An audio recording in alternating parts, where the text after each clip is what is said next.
എൻ്റെ ഫ്രണ്ട്സൊക്കെ വന്ന് ഇവിടെ കണ്ടിരുന്നു. അവരുടെ അഭിപ്രായം കേട്ടപ്പോൾ ഞാൻ ഒന്നും കൂടി ത്രില്ഡായി. കാരണം മറ്റുള്ളവർക്കും കൂടി നമ്മുടെ അഭിപ്രായം തന്നെ മറ്റുള്ളവർക്ക് വേണമെന്നില്ലല്ലോ. അവർ കണ്ടിട്ടും എന്നോട് നല്ല ഒരു അഭിപ്രായമാണ് പറഞ്ഞത്. അതോടുകൂടി എൻ്റെ ഇൻവെസ്റ്റ്മെൻറ്റ് 100% സക്സസ്ഫുള്ളായി എന്ന് തന്നെ ആണ് ഞാൻ വിചാരിക്കുന്നത്.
നമസ്കാരം, എല്ലാവർക്കും BM ഹോം സിനിമാസിന്റെ ഏറ്റവും പുതിയൊരു ഹോം തിയേറ്റർ വീഡിയോയിലേക്ക് സ്വാഗതം. അപ്പം നമ്മിന്നുള്ളത് അങ്കമാലി അങ്ങാടിക്കടവിലുള്ള രാജേന്ദ്രകുമാർ സാറിന്റെ വീട്ടിലാണ്. ഓൾറെഡി നമ്മുടെ ഒരു ഹോം തിയേറ്റർ സെറ്റ് ചെയ്ത് കഴിഞ്ഞിട്ടുണ്ട്. അപ്പോൾ ആ തിയേറ്ററിന്റെ വിശേഷങ്ങളാണ് ഇന്നത്തെ വീഡിയോയിൽ നിങ്ങളോടൊപ്പം ഞാൻ പങ്കുവയ്ക്കാൻ പോകുന്നത്. അപ്പോൾ തിയേറ്ററിൽ ഉപയോഗിച്ചിട്ടുള്ള AVR, സ്പീക്കേഴ്സ്, അതിന്റെ റൂമിന്റെ ഡയമെൻഷൻ, അതിന്റെ ചെയേഴ്സ്, അങ്ങനെ അതിന്റെ എല്ലാവിധ കാര്യങ്ങളും ഞാൻ വിശദമായിട്ട് പറഞ്ഞിരുന്നതാണ്. അപ്പം എല്ലാവരും വീഡിയോ സ്കിപ്പ് ചെയ്ത് കാണുക. നമുക്ക് എന്തായാലും തിയേറ്ററിന്റെ അകത്ത് പോയിട്ട് അതിന്റെ വിശേഷങ്ങൾ, കൂടുതൽ വിശേഷങ്ങൾ ഒന്ന് കണ്ടു നോക്കാം. അതോടൊപ്പം തന്നെ ഈ തിയേറ്ററിന്റെ ഓണർ കൂടിയായിട്ടുള്ള രാജേന്ദ്രകുമാർ സാറിനോട് ഈ തിയേറ്ററിന്റെ വിശേഷങ്ങളും ഈ തിയേറ്ററിലേക്ക് വരാനുള്ള കാരണങ്ങളും എല്ലാം വിശദമായി നമുക്ക് ചോദിച്ചിറങ്ങാം. അപ്പൊ എന്തായാലും നമുക്ക് തിയേറ്ററിന്റെ അകത്ത് പോയിട്ട് എന്തൊക്കെയാണെന്ന് കണ്ടു നോക്കിയിട്ട് വരാം.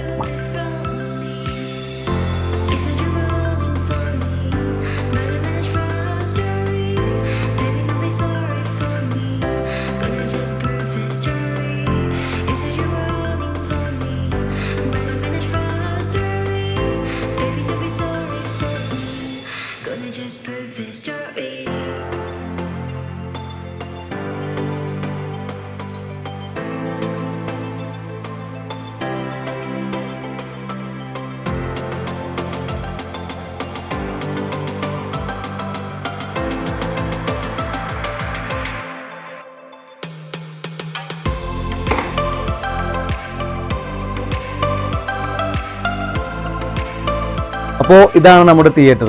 തിയേറ്റർ എന്ന് പറയുമ്പോൾ ഇതൊരു ഡെഡിക്കേറ്റഡ് റൂമൊന്നല്ല. ശരിക്കും പറഞ്ഞാൽ ഇതൊരു അപ്സ്റ്റെയർ കയറി വരുന്ന ഒരു ഏരിയയാണ്. കാരണം ഈ സൈഡിലൊരു ബെഡ്റൂം, അതുപോലെ തന്നെ ഈ സൈഡിലൊരു ബെഡ്റൂം, അവിടെ ഒരു ഡോർ വരുന്നുണ്ട്. ആ ഡോർ നമുക്ക് ബാൽക്കണിയിലേക്ക് പോകുന്ന ഒരു ഡോറാണ്. തന്നെ നമുക്ക് സ്റ്റെപ്പ് കയറി വരുന്ന ഒരു ഡോർ, ഇതാണ് നമ്മൾ കയറുമ്പോൾ കണ്ടത്. അപ്പോൾ ഇതേപോലത്തെ ഒരു അപ്സ്റ്റെയർ ഏരിയയിലാണ് നമ്മൾ തിയേറ്റർ സെറ്റ് ചെയ്തെടുത്തത്. അതായത് ഒരു 13 അടി നീളവും അതുപോലെ തന്നെ 11 അടി വീതിയും വരുന്ന ഒരു ചെറിയ ഒരു ഏരിയയിൽ. അപ്പോൾ ഫസ്റ്റ് സാറിന് ആകെ ഉണ്ടായിരുന്ന ഒരു ഡൗട്ട് എന്താ വെച്ചാൽ ഇത്രയും ചെറിയ റൂമിൽ നമുക്ക് തിയേറ്റർ ചെയ്യാൻ പറ്റുമോ, ചെയ്താൽ റെഡിയാവോ, ഭംഗിയാവോ, സൗണ്ട് റെഡിയാവോ, പിക്ചർ അങ്ങനെ ഒരുപാട് സംശയങ്ങൾ സാറിന് ഉണ്ടായിരുന്നു. അപ്പോൾ അതെല്ലാം നമ്മൾ വ്യക്തമായിട്ട് പറഞ്ഞു കൊടുത്ത് ക്ലിയർ ചെയ്തതിന് ശേഷമാണ് നമ്മൾ തിയേറ്ററിന്റെ വർക്കെല്ലാം സ്റ്റാർട്ട് ചെയ്തത്. ഇനി നമുക്ക് ഈ തിയേറ്ററിന്റെ സ്പെക്കിലേക്ക് കിടക്കുകയാണെങ്കിൽ ഈ തിയേറ്ററിൽ നമുക്ക് കൊടുത്തിട്ടുള്ളത് ഒരു 4K പ്രൊജക്ടർ ആണ്. കാരണം നമുക്കൊരു ചെറിയ റൂം സൈസ് ആണ്. അപ്പോൾ ഡിസ്റ്റൻസ് കുറഞ്ഞനുസരിച്ചിട്ട് നമുക്ക് ഒരു 4K എങ്കിലും പ്രൊജക്ടർ അല്ലെങ്കിൽ സ്ക്രീൻസ് ഉണ്ടെങ്കിൽ നമുക്ക് നല്ല ക്വാളിറ്റിയിൽ പിക്ചർ ആസ്വദിക്കാൻ പറ്റുള്ളൂ. കാരണം നമുക്ക് നമ്മളെ വ്യൂയിങ് ലെങ്ത് ഭയങ്കര കുറവാണ്. അതുകൊണ്ടാണ് നമ്മൾ ഈ ഒരു തിയേറ്ററിൽ 4K വേണമെന്ന് പറഞ്ഞത്. അപ്പോൾ ബേസ് മോഡൽ അല്ലെങ്കിൽ ഒരു ബഡ്ജറ്റ് ബേസ് ആയിട്ട് നമ്മൾ ബെനിക്യുവിൻ്റെ TK700 എന്ന് പറഞ്ഞിട്ടുള്ള ഒരു 4K പ്രൊജക്ടറാണ് നമ്മൾ ഈ തിയേറ്ററിൽ കൊടുത്തിട്ടുള്ളത്. അപ്പോൾ ഈ റൂമിനെ ആപ്റ്റായിട്ട് നമ്മളൊരു 110 ഇഞ്ചിൻ്റെ ഒരു സുവീരയുടെ ഫിക്സഡ് ഫ്രെയിം സ്ക്രീൻസ് ആണ് നമ്മൾ സ്ക്രീനായിട്ട് കൊടുത്തിട്ടുള്ളത്. 115 പോകാനുള്ള പ്രധാന കാരണം എന്താണെന്ന് വെച്ച് കഴിഞ്ഞാൽ സൈഡിൽ നമുക്കൊരു ഡോർ വരുന്നുണ്ട്. അപ്പോൾ അതൊക്കെ കട്ട് ചെയ്തുകൊണ്ടാണ് നമ്മൾ 115 110 ഇഞ്ചിൻ്റെ സ്ക്രീൻ നമ്മൾ ഇതിൽ പ്രൊവൈഡ് ചെയ്തത്. അപ്പോൾ ഇതിൻ്റെ ഒരു കോൺഫിഗറേഷൻ എന്ന് പറയുന്നത് 5.1.2 ഡോൾബി അറ്റ്മോസ് ആണ്. അപ്പോൾ സാറിനൊരു സൗണ്ട് ക്വാളിറ്റി അല്ലെങ്കിൽ സൗണ്ട് ഫ്രീക്ക് ആയതിൻ്റെ പേരിൽ നല്ല അത്യാവശ്യം സൗണ്ട് ക്വാളിറ്റി വേണമെന്ന് എൻ്റെ അടുത്ത് ആദ്യമേ പറഞ്ഞിട്ടുണ്ടായിരുന്നു.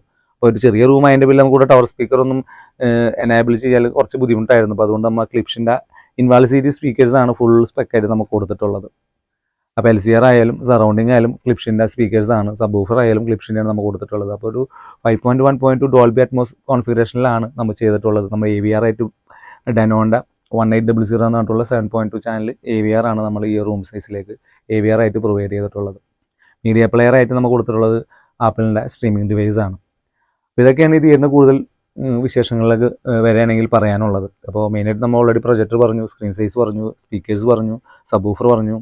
ഇനി ഇതിൻ്റെ അക്വസ്റ്റിക് ആൻഡ് ഇൻറ്റീരിയർ പറയുകയാണെങ്കിൽ വെറ്റ് പാനൽ അക്വസ്റ്റിക് ആണ് നമ്മളിതിൽ ചെയ്തിട്ടുള്ളത്. അപ്പോൾ ഒരു പർപ്പിൾ അല്ലെങ്കിൽ ഒരു മഡ് ബ്രൗൺ കളറിലുള്ള ഒരു കോമ്പിനേഷനാണ് നമ്മൾ ഇൻറ്റീരിയറിന് കൊടുത്തിട്ടുള്ളത്. അപ്പോൾ സാറിൻ്റെ ഒരു ടേസ്റ്റൊക്കെ നോക്കിയിട്ടും പിന്നെ നമ്മൊരു ഓൾറെഡി പറഞ്ഞിട്ടുണ്ടായില്ല, ഇതൊരു മൾട്ടിപർപ്പസ് റൂമാണ്. ആക്ച്വലി ഒരു ഡെഡിക്കേറ്റഡ് റൂം അല്ലെങ്കിലും ഇതിനൊപ്പം തന്നെ ഫാമിലി ലിവിങ്ങും കൂടി ഇൻക്ലൂഡ് ചെയ്തിട്ടുള്ള റൂം ആയതിൻ്റെ പേരിലാണ് ഈ ഒരു ടൈപ്പിലുള്ള അക്വസ്റ്റിക് നമ്മൾ ഇതിൽ കൊടുത്തിട്ടുള്ളത്. നമ്മൾ ഇതിൽ കൊടുത്തിട്ടുള്ളത് 4 പുഷ് ബാക്ക് ചെയർസ് ആണ്. അപ്പോൾ 2x2 എന്നുള്ള ഒരു കോൺഫിഗറേഷനിൽ, കാരണം അവിടെ ഒരു ഡോർ വരുന്നുണ്ട്. ഡോർ കയറി വരുമ്പോൾ തന്നെ ഒരു പ്ലാറ്റ്ഫോം ചെയ്തിട്ട് അതിൻ്റെ ഇടയിൽ ഒരു ഗ്യാപ്സ് ഇട്ടിട്ട് ഒരു 2x2 പുഷ് ബാക്ക് ചെയർസ് 4 കൊടുത്തിട്ടുണ്ട്. പിന്നെ ഓൾറെഡി സാറിൻ്റെ കയ്യിൽ സോഫ ചെയർസ് ഉണ്ടായിരുന്നു, അത് നമ്മൾ ഫ്രണ്ടിൽ റോ ആയിട്ടും നമുക്ക് കൊടുത്തിട്ടുണ്ട്. ടോട്ടൽ ഇപ്പോൾ നോക്കുകയാണെങ്കിൽ ഒരു 8 ചെയർസ് ആണ്, 4+5 ഒരു 9 ചെയർസ് നമ്മൾ ഈ റൂം സ്പെക്കിൽ കൊടുത്തിട്ടുണ്ട്. അപ്പോൾ ഇത്രയും ചെറിയ റൂമിലും പല ആൾക്കാർക്കും ഡൗട്ടുണ്ട് ഇത്രയും ചെറിയ റൂമിൽ തിയേറ്റർ ചെയ്യാൻ പറ്റുമെന്നുള്ളത്. അപ്പോൾ ഇത്രയും ചെറിയ റൂമിൽ വളരെ ഭംഗിയായിട്ട് നമുക്ക് ചെയ്യാൻ പറ്റുന്നതാണ്. അപ്പോൾ ആ ഒരു എക്സാമ്പിളിന് വേണ്ടിയിട്ടാണ് നമ്മൾ വീഡിയോ ഇപ്പോൾ പ്രധാനമായിട്ടും ചെയ്യുന്നത്. പിന്നെ നമ്മൾ എല്ലാ തിയേറ്ററിലും പറയാറുണ്ട് മസ്റ്റായിട്ടും ഒരു എയർ പ്യൂരിഫയർ കൊടുക്കണം, അതേപോലെ തന്നെ UPSഉം. അപ്പോൾ 1 kVയുടെ 2 UPS നമ്മൾ ഇതിൽ കൊടുത്തിട്ടുണ്ട്. ഒന്ന് AVRനും അതുപോലെ തന്നെ ഒരെണ്ണം നമ്മൾ പ്രൊജക്ടറിനും. ഓൾറെഡി ഇപ്പോൾ എല്ലാവർക്കും അറിയാമല്ലോ വോൾട്ടേജിൻ്റെ ക്ഷാമം ഭയങ്കര രൂക്ഷമാണ്. മസ്റ്റായിട്ടും ഇല്ലാത്തവർ എന്തായാലും UPSO സ്റ്റെബിലൈസറും മസ്റ്റായിട്ടും വെക്കുക. അപ്പോൾ ഇത്രയും കാര്യങ്ങളാണ് എനിക്ക് പറഞ്ഞു തരാനുള്ളത്. ഇനി നമുക്ക് ഈ തിയേറ്ററിൻ്റെ എക്സ്പീരിയൻസ് എന്താണെന്നും ഇതിൻ്റെ ടോട്ടൽ എന്താണ് എക്സ്പെൻഡിച്ചർ എന്നുള്ള ഒരു റിവ്യൂ അല്ലെങ്കിൽ ഇതിൻ്റെ തിയേറ്ററിനെ കുറിച്ചുള്ള ഇതിൻ്റെ കൂടുതലായിട്ടുള്ള അഭിപ്രായങ്ങൾ അല്ലെങ്കിൽ ഇതിൻ്റെ ഓണർ കൂടിയായിട്ടുള്ള രാജേന്ദ്രകുമാർ സാർ നമ്മളുടെ അടുത്ത് ഷെയർ ചെയ്യുന്നതാണ്. അപ്പം എന്നാലും സാറിൻ്റെ അടുത്ത് നമുക്ക് ഇതിൻ്റെ ഒരു ടോട്ടൽ എക്സ്പീരിയൻസ് എന്താണെന്ന് ചോദിച്ചു.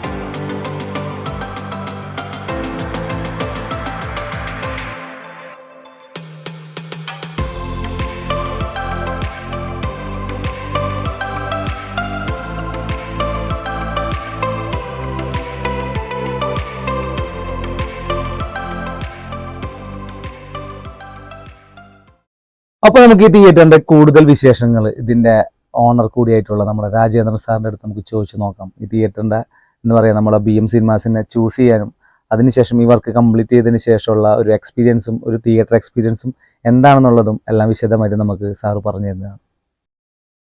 സാർ അപ്പോൾ നമസ്കാരം. എന്തൊക്കെയാണ് വിശേഷങ്ങൾ? നല്ല വിശേഷം, വളരെ ഹാപ്പി മൂഡിലാണ്.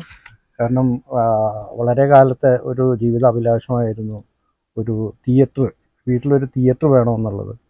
പക്ഷെ അതിൻ്റെ ഇൻവെസ്റ്റ്മെൻറ്റിനെ പറ്റി ആലോചിക്കുമ്പോഴും അതിൻ്റെ സ്പേസ് വീട്ടിൽ പ്രൊവൈഡ് ചെയ്യാൻ പറ്റില്ല എന്നുള്ളൊരു കാരണം കൊണ്ടും ആ ഒരു ആഗ്രഹം ഏകദേശം ഉപേക്ഷിച്ച മട്ടിലായിരുന്നു. ആ സമയത്താണ് ഈ പല വീഡിയോസും കാണാനായിട്ട് ഞാൻ ഇടയായി. അതുപോലെ തന്നെ എൻ്റെ ഫ്രണ്ട്സൊക്കെ ഇങ്ങനെ പലരും റെഫർ ചെയ്യാൻ തുടങ്ങി, ഇങ്ങനെ ചെറിയ സ്പേസിലും ഇങ്ങനെ നമുക്ക് ഹോം തിയേറ്ററൊക്കെ പണിയാം എന്ന് പറഞ്ഞു. അങ്ങനെ പല ആൾക്കാരെ ഞാൻ സമീപിച്ചു. അങ്ങനെ ഞാൻ BM സിനിമാസിൻ്റെ ഒരു വീഡിയോ കാണാനായിട്ട് ഇടയായി. അത് കഴിഞ്ഞപ്പോൾ ഞാൻ ആ വീഡിയോ കാണാനായിട്ട് ഇപ്പോൾ അതിൻ്റെ ഓണറായ മിസ്റ്റർ ഭാഗ്യരാജനെ നേരിട്ട് കണ്ട് അതിനെപ്പറ്റി സംസാരിക്കാമെന്ന് കരുതി ഞാൻ അദ്ദേഹത്തിൻ്റെ അടുത്ത് പോയി.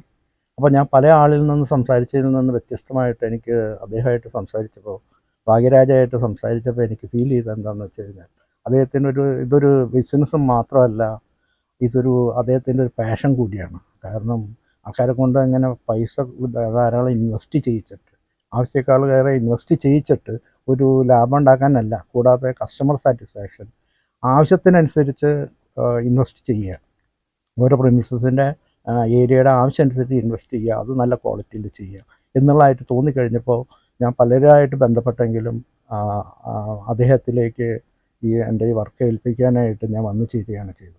അദ്ദേഹമായിട്ട് സംസാരിച്ച് കഴിഞ്ഞപ്പോൾ നമ്മളുടെ കുറഞ്ഞ ഇൻവെസ്റ്റ്മെൻറ്റിലും കുറഞ്ഞ ഏരിയയിലും, ഞാൻ ഇതെല്ലാം കാണിച്ചു കഴിഞ്ഞാൽ കുറഞ്ഞ ഏരിയയിലും നമുക്ക് ഇങ്ങനെ ഒരു പ്രോജക്റ്റ് ചെയ്യാൻ പറ്റും എന്ന് അദ്ദേഹം എനിക്ക് ഉറപ്പ് തന്നു. ആ ഉറപ്പിൻ്റെ ഇത് ഫിനിഷ് ചെയ്യണവരെ ഇത് എത്രത്തോളം ഭംഗിയാവും എന്നുള്ള കാര്യത്തിൽ എനിക്കൊരു പേടിയുണ്ടായിരുന്നു. കാരണം സ്പേസൊക്കെ കുറവാണല്ലോ.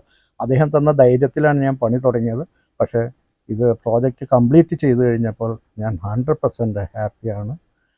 കാരണം വളരെ എൻ്റെ ജീവിതത്തിൽ വളരെ കാലത്തെ ഒരു ജീവിതാഭിലാഷമായിരുന്നു വീട്ടിലൊരു ഹോം തിയേറ്റർ സെറ്റ് ചെയ്യുക എന്നുള്ളത്. അദ്ദേഹത്തിൽ കൂടി തന്നെ ഇത് സാധിച്ചതിൽ ഞാൻ വളരെ ഹാപ്പിയാണ്, 100% ഹാപ്പിയാണ്. ഇതിൻ്റെ സൗണ്ട് എഫക്റ്റ് ആയാലും ക്വാളിറ്റി ആയാലും മറ്റ് ഇൻറ്റീരിയർ ഡിസൈനിങ് ആയാലും എല്ലാം ഞാൻ വളരെ ഇതാണ്. എനിക്ക് പറയാനുള്ളത്, ഇനി ആരെങ്കിലും ഇതുപോലെ ആഗ്രഹങ്ങൾ ഉണ്ടെങ്കിൽ ഒരു പ്രാവശ്യമെങ്കിലും BM സിനിമാസുമായിട്ടോ അല്ലെങ്കിൽ അതിൻ്റെ പ്രൊപ്പറേറ്ററായ ഭാഗ്യരാജായിട്ടോ ഒരു പ്രാവശ്യമെങ്കിലും ബന്ധപ്പെട്ടിട്ട് വേണം ഒരു തീരുമാനത്തിലേക്ക് കടക്കാൻ എന്നാണ് എനിക്ക് നിങ്ങളോട് പറയാനുള്ളത്. ഓക്കെ, വളരെ വളരെ വളരെ സന്തോഷം. വളരെ നല്ലൊരു റിവ്യൂ അല്ലെങ്കിൽ അഭിപ്രായമാണ് സാർ പറഞ്ഞത്. കാരണം സാറിൻ്റെ കേസിൽ നമുക്ക് വളരെ ഒരു ചെറിയൊരു സ്പേസ് ആയിരുന്നു. കാരണം ഡെഡിക്കേറ്റഡ് റൂമൊന്നും ഉണ്ടായിരുന്നില്ല ഇവിടെ. നമ്മൾ അപ്സ്റ്റെയർ കയറി വരുന്ന ഒരു ചെറിയൊരു ഏരിയ, കാരണം ഒരു വർക്ക് അല്ലെങ്കിൽ ജിം ഏരിയ ആയിരുന്നില്ല ശരിക്കും. ജിമ്മിൻ്റെ വർക്കൗട്ടൊക്കെ ചെയ്യാൻ വേണ്ടിയിട്ടുള്ളൊരു ഏരിയ ആയിരുന്നു. അപ്പോൾ ഓൾറെഡി 2 റൂംസ് ഉണ്ട്, അതുപോലെ തന്നെ പുറത്ത് ബാൽക്കണിയിലേക്കുള്ള ഡോറ്, ടോട്ടൽ 4 ഡോർസ് കൂടെ വരുന്നുണ്ട് റൂമിനകത്ത്. അപ്പം അങ്ങനത്തെ ഒരു ഏരിയയിലാണ് നമ്മൾ ഇതെല്ലാം ചെയ്തത്. ഓൾറെഡി ഇവിടെ വിൻഡോ വരുന്നുണ്ടല്ലോ, ബാക്കിൽ വിൻഡോ, ഫ്രണ്ടിൽ ഒരു വിൻഡോ, ഇവിടെ ഒരു ഷെൽഫ് ഉണ്ടായിരുന്നു, നമ്മളത് കട്ട് ചെയ്ത് കളഞ്ഞു. അപ്പോൾ അന്ന് സാറായിരുന്നു അത് കട്ട് ചെയ്ത് പറഞ്ഞത്. ഞാൻ കുഴപ്പമില്ല നിലനിർത്തി ചെയ്യാന്ന് പറഞ്ഞിട്ടും സാറ് കട്ട് ചെയ്തു. പക്ഷെ അതൊക്കെ നന്നായി. അപ്പോൾ ടോട്ടലി വളരെ സന്തോഷമുണ്ട് ഇങ്ങനെ വർക്ക് ചെയ്യാൻ പറ്റിയാലും, സാറിന് ഒരു വർക്ക് ചെയ്യാൻ പറ്റിയാലും, ഇതുപോലെ ഒരു വീഡിയോ ചെയ്യാൻ പറ്റിയാലും വളരെ സന്തോഷം. പിന്നെ ഞങ്ങൾക്ക് വളരെ നല്ലൊരു റിവ്യൂ ആണ് സാർ തന്നത്. വളരെ സന്തോഷമുണ്ട്. എൻ്റെ ഫ്രണ്ട്സൊക്കെ വന്ന് ഇവിടെ കണ്ടിരുന്നു. അവരുടെ അഭിപ്രായം കേട്ടപ്പോൾ ഞാൻ ഒന്നും കൂടി ത്രില്ഡായി. കാരണം മറ്റുള്ളവർക്കും കൂടി നമ്മുടെ അഭിപ്രായം തന്നെ മറ്റുള്ളവർക്ക് വേണമെന്നില്ലല്ലോ. അവർ കണ്ടിട്ടും എന്നോട് നല്ല ഒരു അഭിപ്രായമാണ് പറഞ്ഞത്. അതോടുകൂടി എൻ്റെ ഇൻവെസ്റ്റ്മെൻറ്റ് 100% സക്സസ്ഫുള്ളായി എന്ന് തന്നെ ആണ് ഞാൻ വിചാരിച്ചത്. ശരിക്കും സാറിന് ഫസ്റ്റ് തൊട്ട് ഒരു ഡൗട്ടായിരുന്നു ഈ ഇതിൽ ചെയ്ത് എങ്ങനെ ഉണ്ടാവും, ഇൻറ്റീരിയർ നന്നാവോ ഇല്ലേ എന്നൊക്കെ ഉള്ളത്. അപ്പം നമ്മൊരു ശരിക്കും പറഞ്ഞൊരു ലിവിങ് ഏരിയയും കൂടി പർപ്പസ് ആണ് ശരിക്കും. കാരണം നമ്മളെ ബെഡ്റൂമിലേക്ക് പോകുന്ന ഒരു ഏരിയയാണ്, നമുക്ക് എപ്പോഴും എൻട്രൻസ് ഒക്കെ വരുന്ന ഒരു ഏരിയയാണ്. ശരിക്കും ഡെഡിക്കേറ്റഡ് റൂമല്ല, എന്നാൽ പോലും നമ്മൾ അതിന് മാച്ച് ആയിട്ടുള്ള രീതിയിലാണ് ഇൻറ്റീരിയർ ഒക്കെ സെലക്ട് ചെയ്തത്. സാറിന് സന്തോഷമായതിൽ നമുക്കും വളരെ സന്തോഷമുണ്ട്. അപ്പോൾ ഇതൊക്കെ തന്നെയാണ് നിങ്ങളുടെ അടുത്ത് എനിക്ക് പറയാനുള്ളത്. അപ്പോൾ നമ്മളായിട്ട് കോൺടാക്ട് ചെയ്യുക, നമ്മെ എങ്ങനത്തെ ഏത് തരം ബഡ്ജറ്റിൽ നമ്മൾ ചെയ്തു തരുന്നതായിരിക്കും. അപ്പോൾ ഇതിൽ കൂടുതൽ ഒന്നും പറയാനില്ല. അപ്പോൾ എല്ലാം നല്ല അഭിപ്രായം സാറേ നമ്മൾ പറഞ്ഞു കഴിഞ്ഞു. ഇതിൽ കൂടുതൽ ഞാനൊന്നും പറയാനില്ല. ഇനി നിങ്ങളാണ് എന്തായാലും ഒരു തിയേറ്റർ എന്ന് പറഞ്ഞാൽ ഒരുപാട് ആൾക്കാരുടെ സ്വപ്നമാണ്. അപ്പോൾ ആ സ്വപ്നത്തിനൊപ്പം ഞങ്ങളുണ്ടാവും. എന്നും BM സിനിമാസ് നിങ്ങളോടൊപ്പം ഉണ്ടാവും. അപ്പോൾ മറ്റൊരു കിടിലൻ തിയേറ്ററിൻ്റെ വിശേഷങ്ങളുമായിട്ട് നമുക്ക് ഉടനെ തന്നെ കണ്ടുമുട്ടാം. അതുവരേക്കും സൈനിങ് ഓഫ്, ഭാഗ്യരാജ്.